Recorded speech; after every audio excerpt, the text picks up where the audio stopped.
Atos dos Apóstolos, capítulo de número 5. Só em ler mais uma vez essa escritura, a gente vai sentindo a presença de Deus, a gente vai ouvindo Deus falar conosco. Louvado seja o nome de Jesus. E é maravilhoso, irmão. Olha, se todo crente soubesse, procurava ler a Bíblia com mais frequência. E como eu já disse há pouco, e tenho dito isso sempre, não consultar a Bíblia para um imediatismo do momento ou do dia seguinte, como um horóscopo, como uma bola de cristal, como um bozó, né? Não, até porque essas práticas são práticas condenadas por Deus. E muito menos a Bíblia deve ser lida assim. A Bíblia deve ser lida regularmente. A Bíblia deve ser lida diária e cotidianamente. Diariamente, todos os dias, cotidianamente, o dia todo.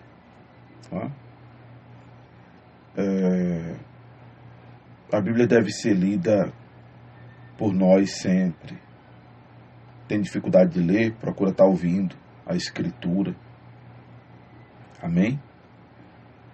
E procurar, pela lupa do Espírito Santo, aí pedir sabedoria a Deus, como está escrito, para entender, para conseguir enxergar princípios e verdades divinas, para viver a vontade de Deus, porque vivendo, amados, a vontade de Deus, se esforçando, se esmerando para viver a vontade de Deus, atraímos bênção para as nossas vidas. Inclusive, é uma das coisas que, quando estava relendo com vocês esse capítulo 5 de Atos, estava sendo assim destacado esse princípio divino pelo Espírito Santo na minha mente, enquanto estava lendo com vocês essa escritura.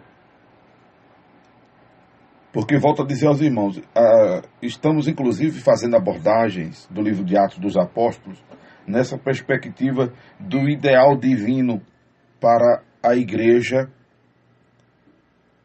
militante, a igreja que está na terra, a igreja que está na labuta, a igreja que está ainda neste plano terreno, a igreja que ainda está presente na terra, porque já existe a igreja triunfante, que são aqueles crentes que dormiram em Jesus. Esses já venceram, esses já não correm risco de perder a salvação, esses já acabaram a carreira, guardaram a fé. Nós estamos na peleja, né? E o livro de Atos, a gente tem que entender que ele é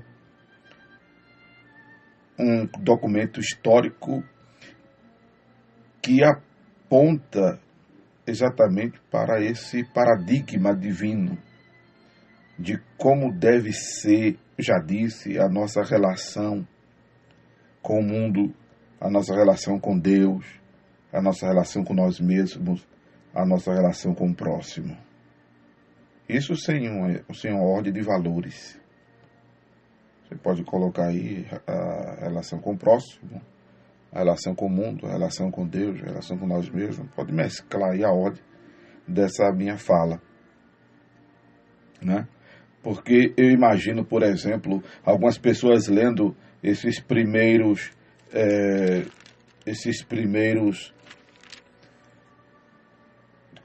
9 capítulos, ou precisamente 10, esses primeiros 10 capítulos de Atos, e fazer o seguinte questionamento: por que não acontece isso em nossos dias? Do tipo assim, quem mentir para o Espírito Santo morrer, quem tentar o Espírito do Senhor morrer. O Espírito do Senhor é o mesmo Espírito que é o Santo. Até porque o Espírito Santo é Deus. Né? Jesus é Deus em forma humana. Jesus é Deus em carne. É o Espírito Santo em carne. Espírito Santo, a terminologia santo, pontua a ação divina em nós, de nos santificarmos, seja preventivamente, pela abstinência, ou remediavelmente, que acontece pela aspersão do sangue de Jesus em nós, mediante o nosso arrependimento e a nossa confissão e a nossa conversão. É importante pontuar essas 3 ações que são fundamentais, são sine qua non para que o perdão aconteça. O arrependimento, a confissão e a conversão. A Escritura diz que aquele que confessa e deixa alcança misericórdia. Não é simplesmente confessar e depois continuar na prática. Claro, há situações de mudança que são paulatinas. Né? Então, se você já pediu perdão a Deus e voltou a fazer, sabendo já que não deveria, não significa que não haja perdão para você, não. Deus entende, sabe que você é pó, sabe da sua fraqueza, né? E você já entende que deve abandonar tal pecado. Mas por conta da sua falibilidade, da sua carnalidade, né? Da falta de vigilância, de imprudência e etc., aí existem reincidências. Porque tem gente que desiste de ser crente porque acha que, rapaz, já confessei a Deus e voltei a fazer de novo. Tem gente para mim, mas não. Vou deixar de ser crente, vou deixar de servir a Deus. E pronto. Eu estou tentando explicar a você que não é por aí. Viu? Não é por aí. Né? Procure estar vencendo isso, se esforçando, se esmerando para abandonar e deixar de fato. Amém? Glória a Deus. Mas não pense que não existe misericórdia. Não. Inclusive a palavra misericórdia, que tem o mesmo significado da palavra benignidade, significa tolerância. Então, tolerância é tolerância. E não há ninguém mais tolerável que Deus. A Bíblia diz que a misericórdia do Senhor é a causa de nós não sermos consumados, de não sermos destruídos. Então tem gente que pergunta assim, por que não acontece isso nos dias de hoje, de as pessoas morrerem por mentir ao Espírito Santo? Olha, você que de repente questiona isso, se isso fosse acontecer, talvez você mesmo já tivesse morto. Né? Para ser bem entendido. Né? Talvez não tivesse ninguém vivo. Talvez nem o apresentador do Acorda Besta estivesse aqui mais. Né? Não. Eu não ia ter mais crente na terra. Não é, irmão? Eu estou rindo porque o caso é sério. Porque as pessoas são tão hipócritas. Nós todos, né, queremos que a justiça de Deus prevaleça quando é o outro. A gente se esquece de nós. Né? A gente se esquece que a justiça de Deus que serve para o outro, serve para nós também. Né? E o Evangelho de Jesus está recheado de exemplos dessa natureza. Lembra da parábola do servo, do credor incompassivo? O cara devia 100 talentos e clamou ao seu senhor que lhe perdoasse 100 talentos. Encontrou um outro que lhe devia 10 e não perdoou. Aí o seu senhor, que lhe perdoou os 100, o chamou e lhe deu a mesma paga. que ele deu a quem lhe devia 10. Isso é só para a gente entender, além da necessidade de perdoar o outro igual somos perdoados, que a justiça de Deus, que serve para o outro, sobre quem a gente quer ver prevalecer, a justiça de Deus, a mão de Deus, serve para nós. Não estamos isentos de nada. Não é? Então, uma das razões por que isso não acontece nos dias de hoje é por causa disso. Não ia ter crente mais na terra. Mas deixa eu explicar também, como já disse, que o livro de Atos serve como paradigma para a igreja militante. O livro de Atos dos Apóstolos, ele acaba gerando uma imagem de uma metáfora no gerúndio. Né? O que seria uma metáfora no gerúndio? O que é que o pastor quer dizer com isso? Uma linguagem, apesar de ser literal, mas serve como uma linguagem exatamente que comunica para nós uma mensagem constante do ideal divino para a igreja. O Senhor quer que a igreja seja uma igreja temente. Uma igreja temente. E observe que esse foi o propósito deste acontecimento. Houve um grande temor em toda a igreja e em todos os que ouviram estas coisas. Então, não era para estar morrendo todo mundo que mentisse. Não? Mas, obviamente, quem vive na mentira, no engodo, na sonegação da verdade de Deus,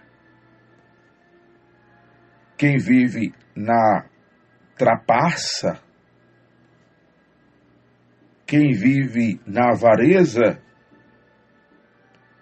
quem vive querendo esconder de Deus, seus erros, seus pecados, quem vive desespiritualizado, quem vive no materialismo, no secularismo, está espiritualmente morto, não tem para onde. Está espiritualmente morto.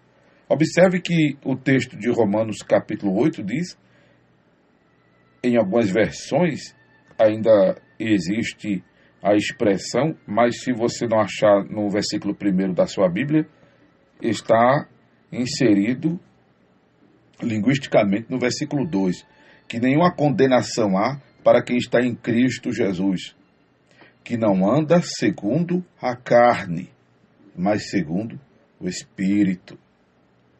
Porque se andar segundo a carne, já está morto espiritualmente. Só faz números, só faz número dentro do templo, só faz número sentado ao banco, só faz número no púlpito, só faz número ao cantar, só faz número ao pregar, só faz número ao ouvir, só faz número. Está espiritualmente morto. Por isso que em 2 Coríntios está escrito que devemos julgarmos-nos a nós mesmos se é que estamos em Cristo.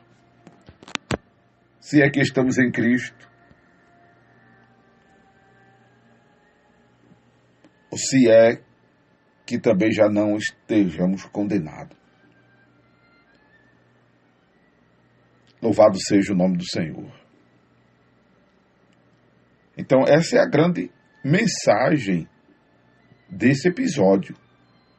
Por isso que eu disse na abordagem do capítulo de número 4 que os irmãos não se iludam, que os irmãos não se equivoquem com uma explosão demográfica denominacional, seja de qual for a ramificação denominacional,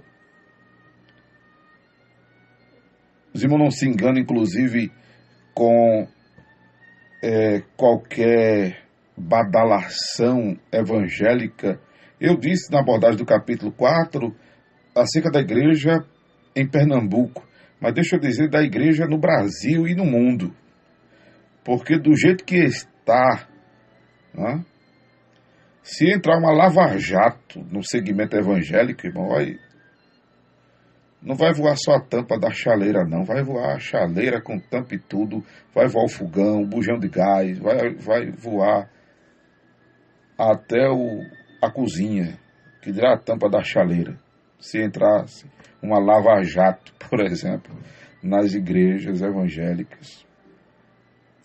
A relação dos crentes consigo mesmo, uns com os outros. Né? Esse apartheid denominacional.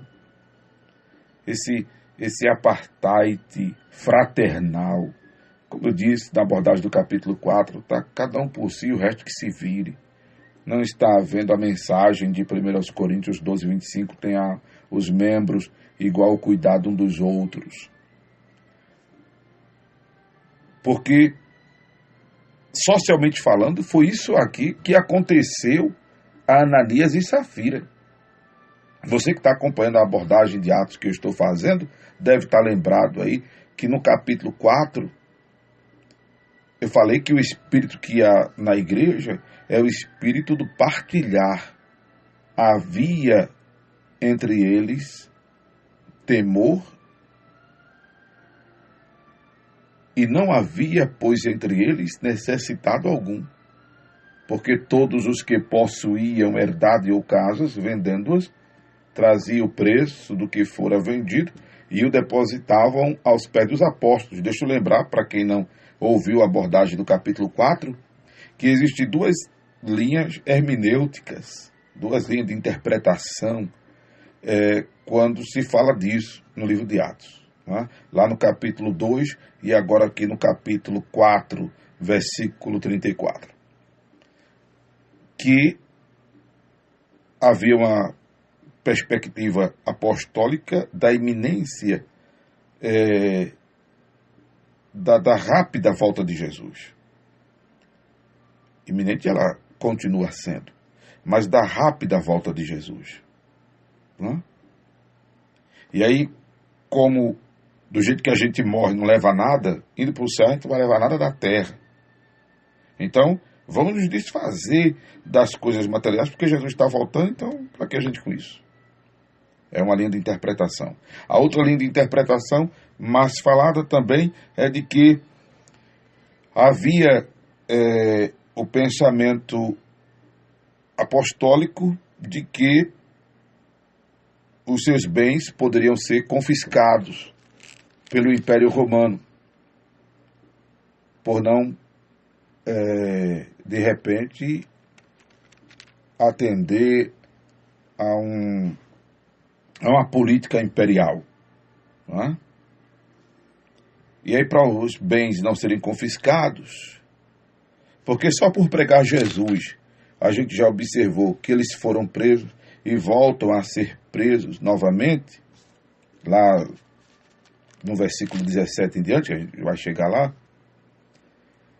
Então, eles estavam na iminência de perder também seus bens. Então, vamos nos desfazer dos bens, porque aí a gente pelo menos usufrui fazendo bem aos outros com as nossas herdades vendidas. Existe essa linha de interpretação que dá sentido também, tanto a que eu falei primeiro, como essa, dá sentido. Mas é importante entendermos que, quando Deus colocou o povo de Israel na terra prometida, o Senhor disse ao povo de Israel que entre eles não houvesse também necessitado algum. Não houvesse uma má distribuição de renda. Não houvesse esse disparate social. Como diz o poeta, poucos têm muito para viver e muitos têm poucos para valer. Esse espírito capitalista, social, não deveria haver e não deve haver em nossa relação entre irmãos. O que deve haver é esse viver em comum. Esse viver em comum que foi deturpado pelo comunismo marxista, não é? Que tomou para si, o Karl Marx tomou para si a proposta do viver em comum, tomou para si uma visão que é divina. Aí quando você toma o que é de Deus, dá errado. Quando você toma o que é de Deus, dá errado, irmão. Quando a visão não é sua, dá errado.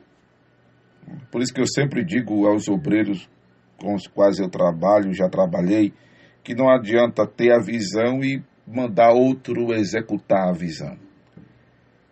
Tem a ideia de um projeto, elabora, bota no papel, mas procurar uma pessoa para fazer, para se assenhorar da pessoa e da situação. Aí dá errado. Você tem a visão? Faça você. Faça você, vai dar certo. Se passar para outro, vai dar errado. Louvado seja Deus. E eu estou sentindo em meu espírito de dizer, dentro disso que eu estou falando, uma outra verdade aqui, que já disse muitas vezes. Quando Deus lhe faz enxergar alguma deficiência na igreja, no grupo que você faz parte, não é para você estar metendo pau, criticando, apontando, não. Quando Deus faz você enxergar a deficiência, o problema, Deus quer lhe usar para sarar, para sanar, para resolver determinada situação. Não é para você estar sendo um dedo duro, não é para você estar sendo um fofoqueiro, não é para você estar sendo um crítico destrutivo, não. Deus fez você enxergar, fez você ver, porque Deus quer te usar para solucionar esse problema. Louvado seja Deus. Então, voltando aqui ao capítulo 5, Ananias e Safira não estavam com esse espírito do partilhar que predominava o ambiente, que deve ser característica da igreja. Louvado seja Deus. Então, quem não vivencia o espírito que está na igreja, a filosofia da igreja, o pensamento de ser igreja, está fora. Está fora. Não precisa nem morrer fisicamente, porque a pior das mortes não é nem a física, se estiver vivo espiritualmente. A pior morte é a morte espiritual. Está morto espiritualmente e está distante de Deus. Claro que morrendo espiritualmente, claro que morrendo fisicamente, estando morto espiritualmente, aí um abraço. Né? Porque aí vai para a eternidade dando sequência ao seu estado espiritual. Por isso que é bom estar vivo espiritualmente, sobretudo. É bom estar vivo fisicamente, porém é melhor estar vivo espiritualmente. Porque se morrer fisicamente, vai para a eternidade vivo, vai para a eternidade em comunhão com Deus. Porque se estiver vivo fisicamente, mas estiver morto espiritualmente, aí, meu filho, grande é o risco, grande é o problema que você está prestes a enfrentar. E depois da morte segue-se ao juízo. Não tem como rever isso depois da morte, não. Tem que se resolver em vida. Tem que se resolver em vida. Então, isso que aconteceu foi para exatamente despertar temor, não só nos crentes dessa nova fase da igreja, porque eu volto a dizer, a igreja não foi inaugurada nem fundada no livro de Atos dos Apóstolos, não. A igreja é milenar. Não é? Já existia a igreja. A igreja, volto a definir, e você Se não escutou isso, sugiro que logo essa mensagem deve estar no YouTube. Procure Atos capítulo 1 na abordagem que eu faço, dando exatamente a definição do que é a igreja. E ser igreja é mais do que ser crente. Crente até o diabo é. É mais do que ser evangélico. Ser evangélico é ser adepto do movimento ecumênico protestante que aconteceu no início do século XX, ano 1902, por aí. É mais do que ser protestante, que é ser adepto ao movimento do século XVI. Ser igreja é responder de maneira positiva à revelação de Deus. Responder de maneira positiva à revelação de Deus. Efésios 5:24 é estar sujeito a Cristo. Glória a Deus. 2 Tessalonicenses capítulo 1, versos 8 e 9 é ser obediente ao Evangelho de Jesus. Glória a Deus. 1 Coríntios 12 é estar ligado a Cristo, porém subalterno a Ele, submisso a Ele, porque Ele é a cabeça e nós, seus membros. Nós, juntos, o seu corpo, individualmente membros, mas estamos abaixo da cabeça. Não é? Mesmo que seja um membro superior, como as mãos, os braços, mas está abaixo da cabeça. Amém? Lembrando que não existe nenhum membro, se referindo ao corpo de Cristo, superior. Existe membros que têm maior responsabilidade sobre o próprio corpo. Né?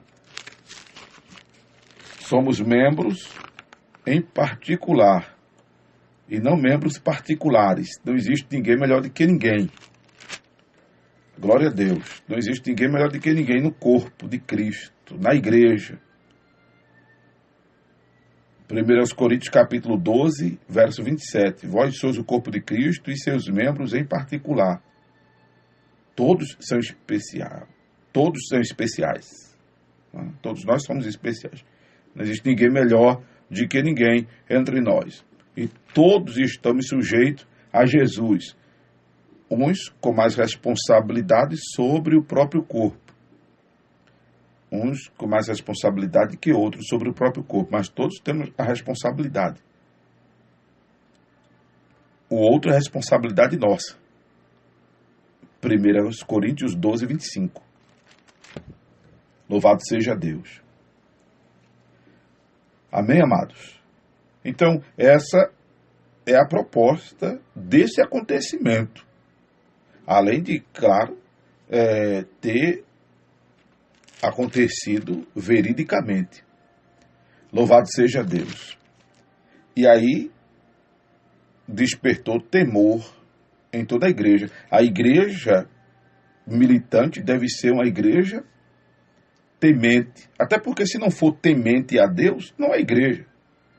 Ser temente não é ter medo de Deus. Porque Deus não é sádico. Não é? Deus não é uma pessoa que gosta de fazer mal a nós, que gosta de nos ver sofrer. Não.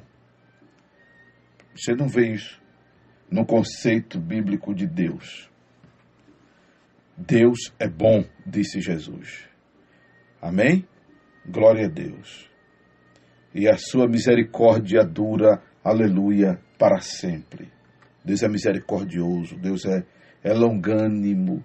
E ser longânimo, eu estava explicando recentemente, mais uma vez, aos irmãos em nossa escola bíblica, que acontece nas quartas-feiras à noite, onde eu congrego, Templo do Corpo de Cristo, Avenida Presidente Kennedy, 483, em São Benedito, Olinda, que ser longânimo não tem nada a ver com trem, com o cachorro barcé ou salsicha, né, que é aquele animal comprido. Não. Ser longânimo é colocar-se no lugar do outro. É viver empaticamente. Como está escrito em Hebreus capítulo 4, versículo 15, que nos diz a Escritura: não temos um sumo sacerdote que não se compadeça das nossas fraquezas, porém que, como nós, em tudo foi tentado, mas sem pecado. O Senhor nos conhece, o Senhor nos entende, primeiro por ser o nosso Criador e também por ter assumido forma humana e passado pelo que nós passamos. Louvado seja Deus. Porém, sem pecado. Amém? Glória a Jesus. Voltando a Atos capítulo 5. Observe que o temor, né, que essa sujeição a Deus, essa obediência ao Senhor, é esse cuidado de querer acertar, é esse cuidado de querer ser agradável a Deus. Aleluia. Isso faz com que flua a presença de Deus em nossas vidas. Flua a presença de Deus em nosso mundo. Flua as manifestações do divino. A partir do temor, muitos sinais e prodígios eram feitos entre o povo pelas mãos dos apóstolos. Louvado seja Deus. A igreja precisa ser uma igreja temente para que haja um fluir da presença de Deus, que é santo. Deus é santo. Aleluia. E é necessário que haja um ambiente de pureza para que haja um fluir genuíno da presença de Deus. Um fluir verídico da presença de Deus. Um fluir verdadeiro da presença de Deus. É preciso que haja santificação. Louvado seja Deus. Não estou contrariando o que disse quando falei do capítulo 3 de Atos. Não estou contrariando o que disse quando falei do capítulo 3 de Atos, quando Pedro respondeu que não fora por conta deles, do poder pessoal ou da santidade deles, que deu ao coxo saúde. Que foi quando eu expliquei que isso era um conflito que eu tinha quando bem mais novo na fé, porque eu ouvia falar muito que crente tem que ter vida no altar. Aí eu dizia, gente, e por que em Mateus 7 diz que nem todos que dizem Senhor, Senhor entrará no reino dos céus? E muitos no dia do juízo vão dizer ao Senhor que curou, que profetizou, que falou em línguas estranhas, e ainda assim vão ouvir, apartai-vos de mim. Não estou contrariando isso. Expliquei que a santidade é fundamental, e volto a dizer, é fundamental, para que haja comunhão com Deus nesta vida, porque sem santificação não há comunhão com Deus nesta vida, e possamos entrar nos céus. Porque sem santificação não entraremos no céu. E entenda que ser santo não tem nada a ver com ser perfeito. Ser santo não tem nada a ver com ser perfeito. Eu falei de santidade por prevenção, que é a abstinência, que é o afastar-se do pecado. E isso só é possível quando a gente lê a palavra, absorve a palavra. João 17:17. Santifica-os na verdade, a tua palavra é a verdade. E falei da santificação por remediação, que é quando a gente precisa se arrepender, confessar e deixar. E aí, 1 de João 1:9, se confessarmos os nossos pecados, Ele é fiel e justo para nos perdoar os pecados e nos purificar de toda a injustiça. E aí é o processo de santificação, de maneira remediadora, limpando o que foi sujo. Aí a gente é levado a esse estado de santidade. Ser santo é ser separado. Tem nada a ver com perfeição. E é necessário que haja esse conjunto de preventividade e remediação, porém, haja uma continuidade. Haja uma ação no gerúndio disso, dessa prevenção e dessa remediação referente ao pecado, pela palavra e pelo sangue de Jesus, o único elemento que pode nos purificar dos nossos pecados, o sangue de Jesus. Louvado seja Deus. A santidade é sine qua non para isso, para que tenhamos comunhão com Deus e entremos na cidade santa pelas portas. Agora, quando você está em comunhão com Deus, flui uma veracidade da presença de Deus. E você tem a sua salvação assegurada. Louvado seja o nome do Senhor. Porque no momento, se a gente for fracionar essa quantidade demográfica de chamados cristãos, a gente vai perceber que nem todos são cristãos. Nem todos são cristãos. Mas não deixa de haver cura, não deixa de haver língua estranha, não deixa de haver profecia, não deixa de haver expulsão de demônios, exorcismo, não deixa de haver.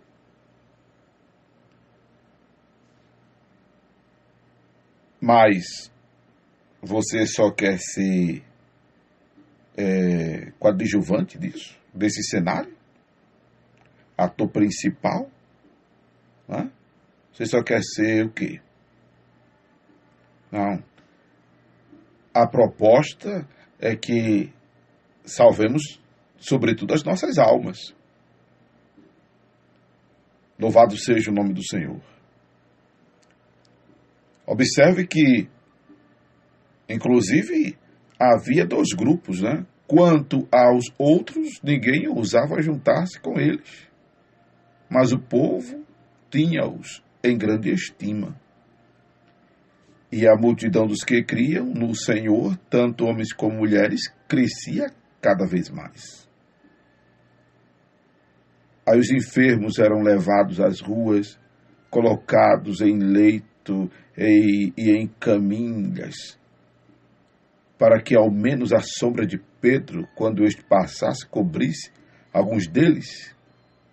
Louvado seja Deus. E aí o que não deixa de haver é conflito. Quando você está nessa sintonia com Deus, não deixa de haver conflito. Há conflitos internos, há conflitos externos, há conflitos. Mas há uma intervenção sobrenatural, há uma intervenção soberana do divino. Glória ao nome de Jesus. Aí foi quando eu estava relendo com vocês e ouvindo Deus.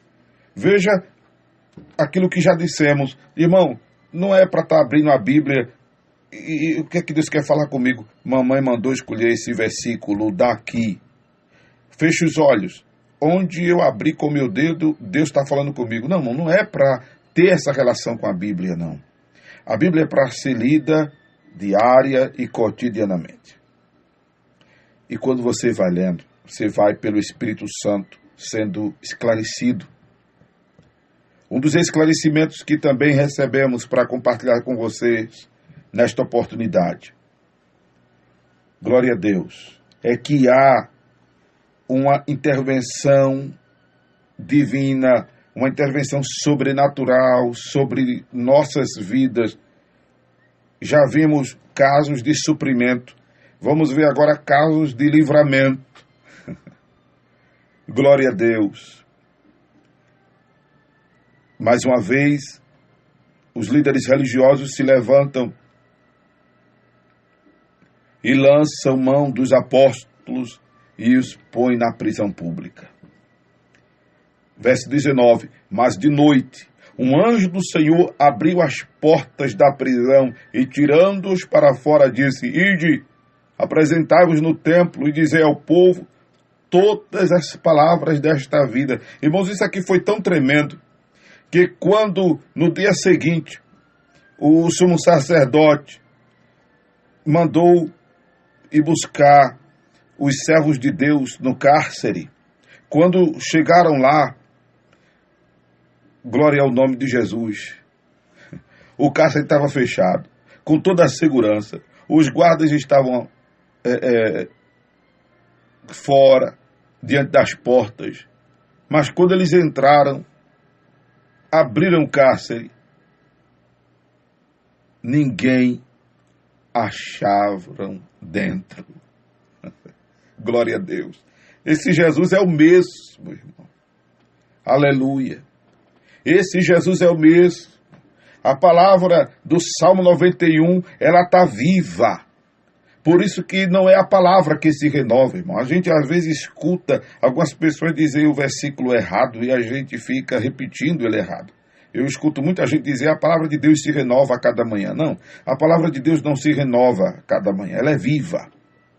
O que se renova são as misericórdias, porque a gente precisa, porque a gente está pecando direto.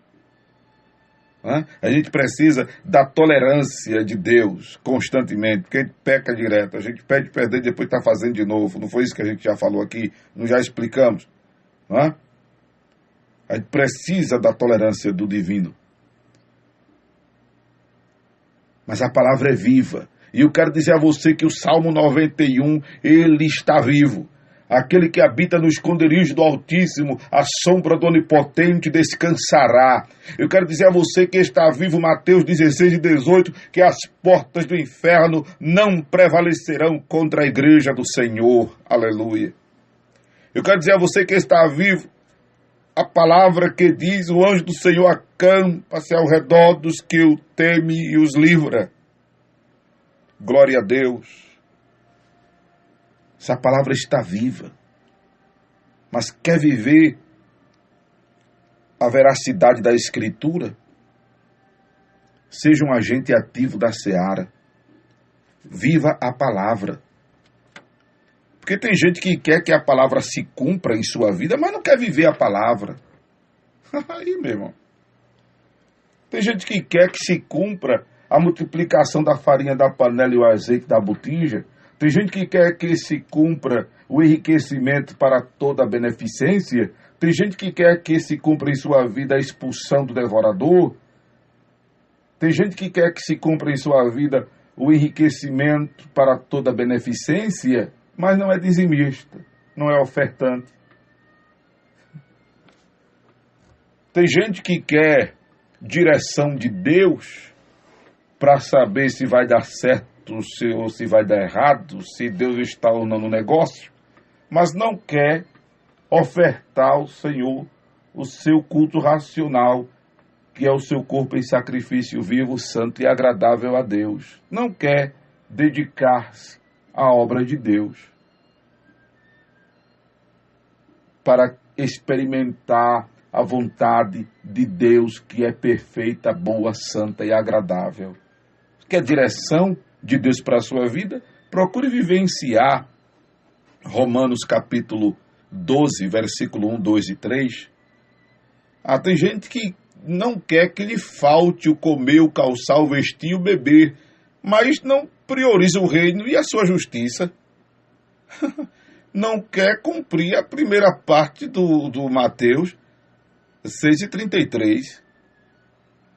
Tem gente que quer receber galardão, mas não quer orar, se aproximar de Deus, crendo que Ele existe. Aí, meu irmão, é complicado, não acha não? Tem gente que quer libertação, mas não quer conhecer a verdade. Não quer viver a verdade, quer ser crente do seu jeito, do seu modo, como acha, como imagina. Não. Conhecereis a verdade e a verdade vos libertará. Tem gente que diz, eu sou crente, mas olhe, eu não sou feliz. Eu tenho um vazio na minha alma. Eu estou pior do que quando eu não era crente.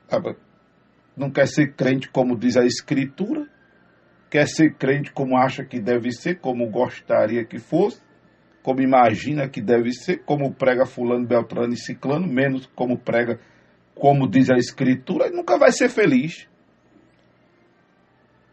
Se quiser ser feliz, verdadeiramente, tem que ser crente como diz a Escritura, para que rio de água viva flua em seu interior, dentro de você. Louvado seja Deus. Pastor, eu quero falar em línguas estranhas, eu quero ser um crente cheio do Espírito, eu quero que os dons fluam na minha vida, mas não sai ao campo, não evangeliza, não faz uma visita, não fala de Jesus para ninguém. Aí, meu irmão, Jesus disse, recebereis a virtude do Espírito Santo e ser-me-eis minhas testemunhas. Glória a Deus. Aleluia.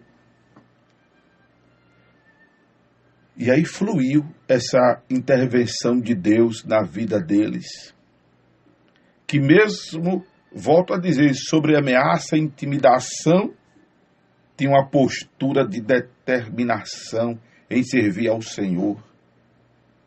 Tem a postura,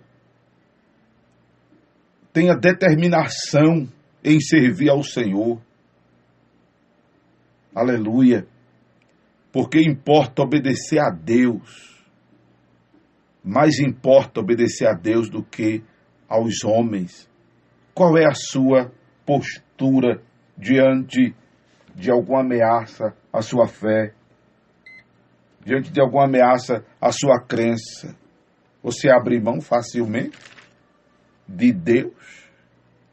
Se você abrir mão de Deus, Ele vai abrir mão de você. A Bíblia diz que para com os sinceros, Deus se mostra sincero. Amém? Deixa eu achar aqui esse versículo. Louvado seja o nome do Senhor Jesus. Está lá em Salmos. Né? Deixa eu achar aqui se é em Salmos ou se é em Provérbios. Que para com os sinceros, Deus se mostra sincero. Louvado seja o nome do Senhor Jesus. O próprio Senhor diz, não sou eu quem vos deixo, se vocês me deixarem, eu vos deixarei. Se não me deixarem, eu não vos deixarei. Aqui, Salmo 18, versículo 25. Como benigno te mostrarás benigno, e como homem sincero te mostrarás sincero. Salmo 18, verso 25. Se você levar Deus a sério, Deus levará você a sério. Aleluia. Louvado seja o nome do Senhor. Então essa foi a postura dos discípulos, dos apóstolos, não abrir mão do Senhor. Lembra de Daniel? Criaram lá um edito para que quem fosse pego orando a um Deus ou a um rei que não fosse o Deus lá do rei da Babilônia fosse penalizado. Daniel abriu mão de orar a Deus, não. Aleluia. E Deus entrou com ele na cova dos leões. Ananias, Misael e Azarias, que você conhece mais talvez pelos nomes de Sadraque, Mesaque e Abednego, que são os nomes pagãos deles, não abriram mão de adorar a Deus. Foram lançados na fornalha. Ao Senhor, eu entro com eles. Aleluia. Glória a Deus, glória a Deus, glória a Deus, glória a Deus. Não abra mão de Deus, que Ele não abrirá mão de você. Aleluia. Não dê as costas para Deus, não, porque Deus não dará as costas para você. Se apegue ao Senhor, e o Senhor, aleluia, estará pegado a você.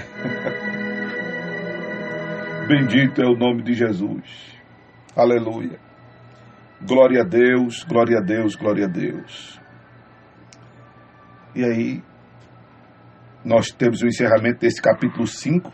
E deixa eu explicar aqui aos irmãos que A gente não pode formular uma doutrina a partir dessa fala de Gamaliel, que os que se levantaram para seguir Teudas e Judas, o Galileu, né? A gente não pode criar aqui uma doutrina muito conhecida do tipo porta que Deus abre, ninguém fecha, que é uma expressão apocalíptica, né? Está lá em Apocalipse, mas que deve ser entendido não isentando de nós a responsabilidade de fazer o que temos que fazer. Viu, irmãos? Porque tem muita coisa aí que não é de Deus e está com longa duração, né? Você tira pelas seitas orientais, pelas heresias de séculos passados que ainda hoje existem. Não pode entender por aí, não. Há muita coisa que não é de Deus que está por aí dando certo, porque está dentro do sistema mundano, está dentro do sistema diabólico. Porque alguns irmãos entendem que, por exemplo, uma obra como esta do Acorde da Bênção, deixa eu dar um exemplo, que depende de Deus, mas precisa da oferta dos irmãos. Os irmãos deixam de ofertar com o pretexto de que se foi Deus que me trouxe para cá, eu nunca vou sair. Eu pago a rádio, se eu não pagar, a direção me tira do ar. Eu pago e tive uma hora de programa cortada? Entende, irmãos? Então, não é para entender as palavras lá de João em Apocalipse e essas falas de Gamaliel aqui em Atos como uma isenção de responsabilidade. Não. Faça o que você sabe tem que fazer. Amém? Porque senão a obra de Deus vai desandar. Como, por exemplo, você evangelizar para somar no crescimento do grupo denominacional que você faz parte, a contribuição de frentes evangelísticas como tem sido este programa. Louvado seja Deus. Então, só essa fala aqui desse final do capítulo 5 para que seja bem claro que palavras como essa de Gamaliel, que do tipo assim,